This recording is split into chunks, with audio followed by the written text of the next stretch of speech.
أهلا وسهلا. Right now I'm going to talk about الفعل الأجوف في المجزوم, hollow verbs that come after لم in the jussive or majzoom case in formal Arabic.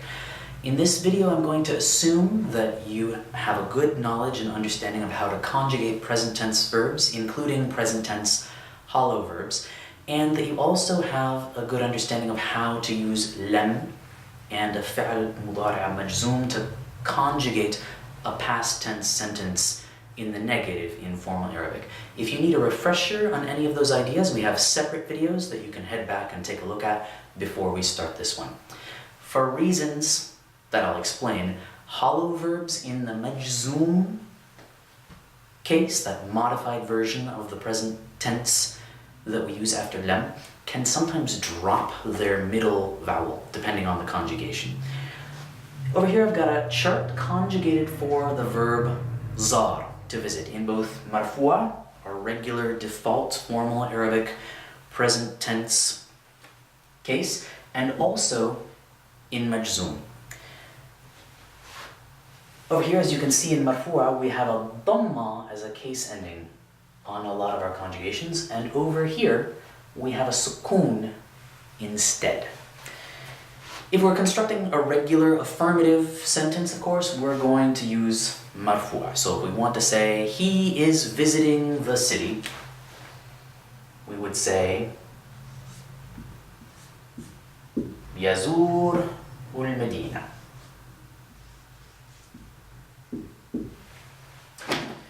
And if it were fully vocalized formal Arabic, we would have a dhamma here. That's just typical with marfu'a. But now, if we wanted instead to say he did not visit the city in formal Arabic, we would need to use that particle lam. And then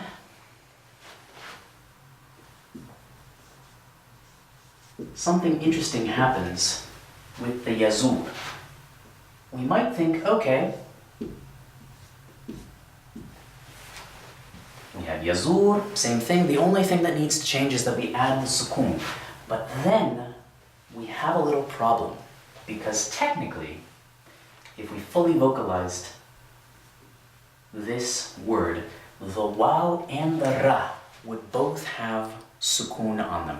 And the rules of formal Arabic don't allow us to have two letters back to back that both have sukoon. It's just a rule. We can't have those consonant clusters. Again, colloquial Arabic is a different story, but in formal Arabic, that's a no-no. It's just against the rules. So instead, what we need to do is we drop that waw, and instead we retain that dhamma here. That's sort of a substitute for the waw. And we have lam yazur with a short vowel, lam yazur, instead of la yazur with that long waw. If you take a look at this chart over here, most but not all of the conjugations in majzoom have dropped that waw and added a sukoon instead. There are a couple of exceptions. Here, for example, in the NT conjugation, second person singular feminine, we have that long ya at the end. So we've dropped that nun that we would have in marfu'a, but we retain the ya, and because we have the ra afterward with the vowel, tazuri, we don't have the problem of two sukoons back to back. And that's pretty much the case with every single conjugation that has a waw as part of the present tense conjugation for a particular subject, like enti or any of the duals, or entum or hum. We still have the waw in the middle. The one exception that's sort of interesting is with the feminine plural conjugations that we would use for groups of human women. In these cases, even in the marfu'a, we don't have that waw, because if we had it, it would violate the same rules of formal Arabic. Tazurna, if we fully vocalize this antunna conjugation, if we had a waw in there, we would have the same problem, two sukuns together. So even in marfu'a, we skip the waw. The same idea, the same principle, the same order of operations works for any other hollow verb that we're going to conjugate in majzoom. So if we wanted to use ba'a, yabi'a, instead, we could do the same thing. We would just need to make sure that that short vowel substitute matches the long vowel sound. So if we wanted to say, she didn't sell the car, we could say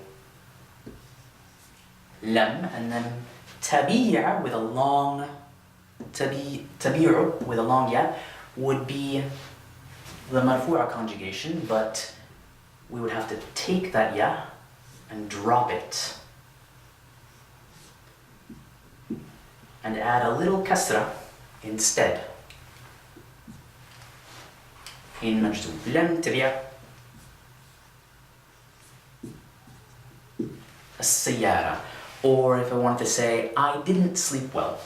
Nama is an interesting verb because it has an alif as part of the present tense conjugation. So if I wanted to rephrase that idea in the past in formal Arabic, I could say lam, and then I would take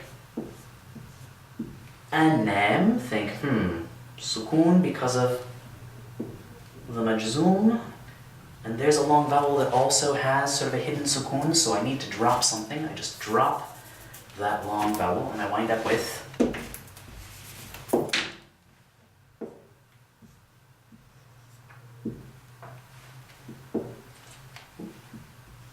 anam.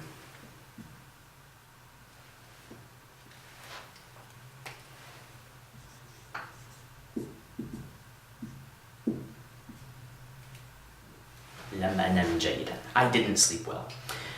This works for derived forms as well.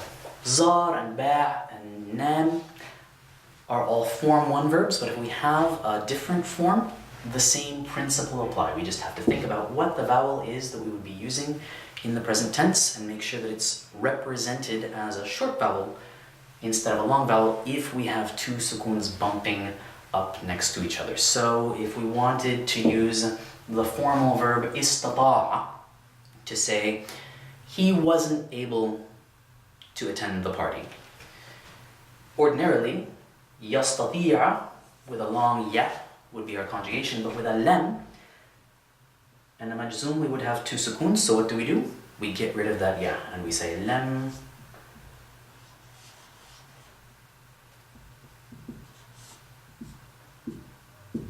yastati'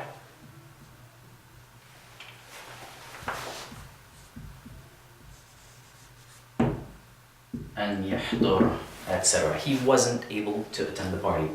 Or if we wanted to say you, anta, didn't choose an apartment yet, here we have ikhtar, yakhtar, this verb for choosing, and we retain that alif in the present tense conjugation in marfu'a, but in majzoom, for certain conjugations, like anta, I would need to turn that alif into a short vowel.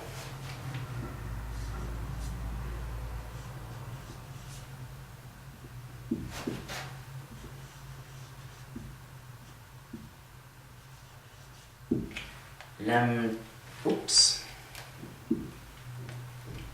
takhtar, fatha instead of the long alif and a sukoon.